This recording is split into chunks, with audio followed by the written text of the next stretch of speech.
Welcome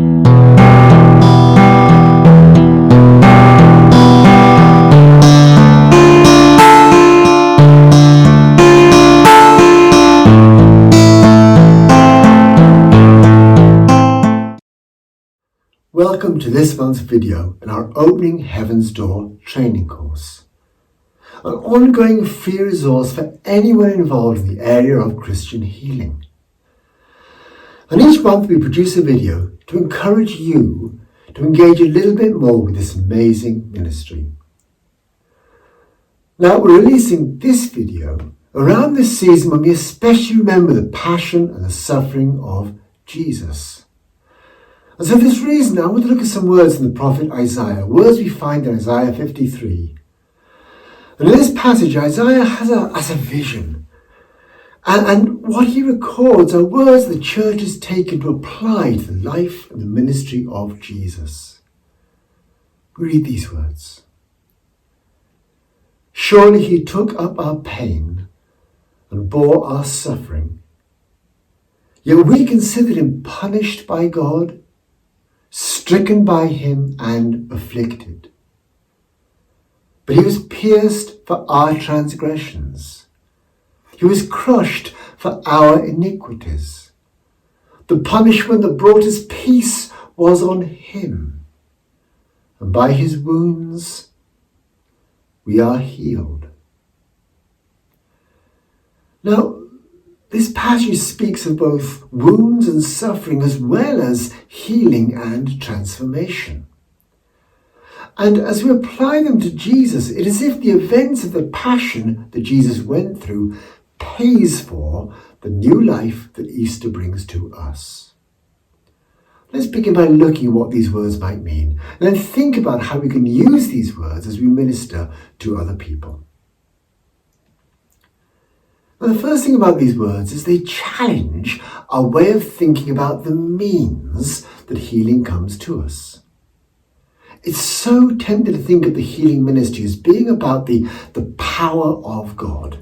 For example, we might be praying for a broken person or a broken body.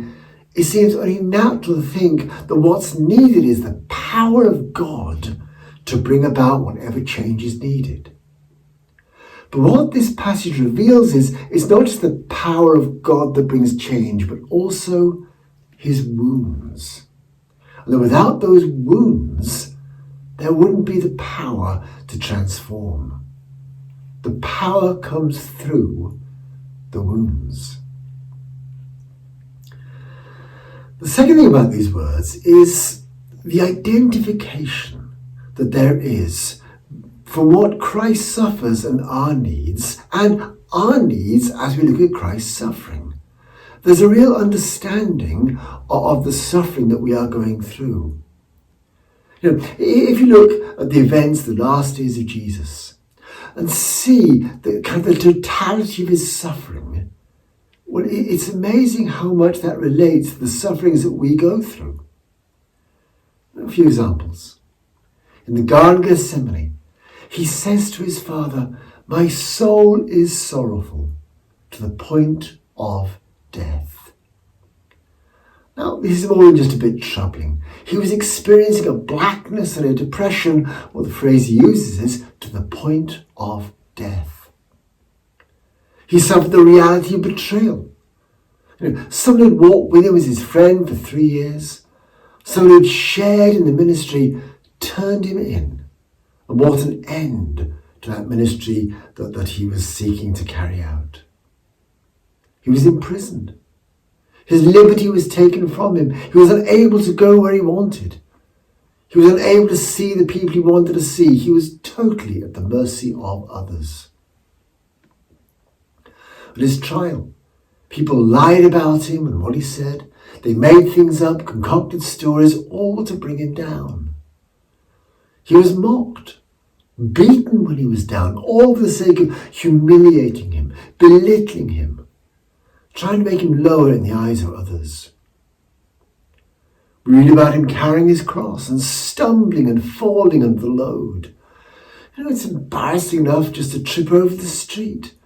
But when he was carrying a load that was too much for him, in the full view of the crowds, it must have seemed intolerable. He suffered excruciating pain. Both he was beaten with a whip designed for maximum damage and pain, as well as the physical horror of the crucifixion. And he suffered that aloneness, abandoned by his friends, surrounded by people, but few of them actually cared for him. And finally, we read about him calling out for God who does not seem to be there. A God he cannot sense, a God he feels has abandoned him. When you add all these things up, it sounds so much. Yet every one of those examples is an identification with some aspect of the suffering that between us we probably all experienced. Just to read through that list, you could probably think back over people to whom you ministered. And you can see how there's a real identification with their needs and his suffering.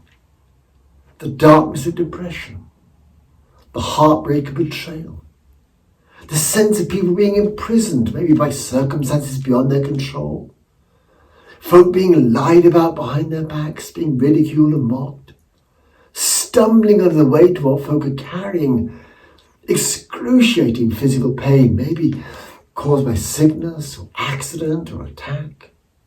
And that aloneness, even when folk are surrounded by people, that sense of feeling lonely and that emptiness of feeling abandoned by God, he has been there. He's been through it. But the third thing about this passage is this. It's about us grasping something of the means by which healing flows. It's not just about him saying, I've been there, I know what it's like, but rather he has carried these things so that they might be taken from us and from those to whom we minister. The opening line of that passage from Isaiah has these words, he took up our pain and bore our suffering. He took it up and bore it as the means for us finding release from our pains and sufferings. Now, of course, not all pain and suffering in the world stopped the moment Jesus died, but I think these words serve as an explanation as to how we can expect healing to flow. That what he went through is the doorway for healing to flow into our lives and the lives of those to whom we minister. As we bring needs to him, pray for people, we might well see healing happening dramatically. We might see it happening slowly over a period of time. We might not see much change at all. But something happened on that first Good Friday that has released healing to people. In Mark's Gospel, when Jesus is speaking, he likens the coming of the kingdom, and healing is a part of the coming of the kingdom, to a seed being planted. We looked at this passage in other videos in this series. He says this is what the kingdom of God is like. A man scatters seed on the ground, and night and day, whether he sleeps or gets up, the seed sprouts and grows, though he does not know how. All by itself the soil produces corn, first the stalk, then the ear, then the full grain in the ear. See, what he's saying is this, the kingdom will grow. Change is inevitable. It may happen now, it may happen soon, it may happen slowly. And actually, we may not see the fruit of it until we meet him face to face, but it is going to happen. So I think we can be confident and thankful for that. In fact, I think the more thankful we are, the more we sense that confidence in what will happen.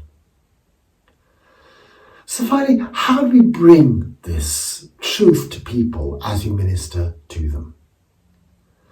Well, this is not about a magical formula. And it all takes place in the context of our relationship with Him. And if you haven't already, I would encourage you to look at some of the videos in this course about what we mean by encounter prayer. Encounter prayer is all about taking seriously the truth of the Father's love to us, and then seeking to explore the reality of the presence of Jesus with us. Now, part of that encounter prayer is allowing the person for whom we are praying to honestly express their own needs to God. I think as they've done that, it's a great thing for us just to pause that point and to, if you like, forge that link between their need and the suffering that Jesus went through, whereby He took up their pains and their sufferings, their diseases. If it's a physical need that they're praying about, well, see that pain on the body of Jesus. If it's something like betrayal, then see that linked to what He went through for all of us. Quite literally what we're doing is seeking to take on board the truth. He has indeed taken our infirmities upon Himself. And let's do that with thankfulness. Seeking to believe that the doorway to healing has been opened up for this person. These words, summed up by that phrase, by His wounds we are healed, speak about His utter commitment to us. As we find the power of His wounds for us, I think we begin to hope in the wonder of His new life for us. Now, I hope that's been helpful to you. It probably goes without saying that the best thing to do is to try this. First of all, try it on yourself if you like. Try to apply His wounds to your life, to your needs. And then try it as you pray for others. And as you do so, seek to find the meaning to those words. He did indeed take up their infirmities and carried their sicknesses. But until next time, take care and God bless.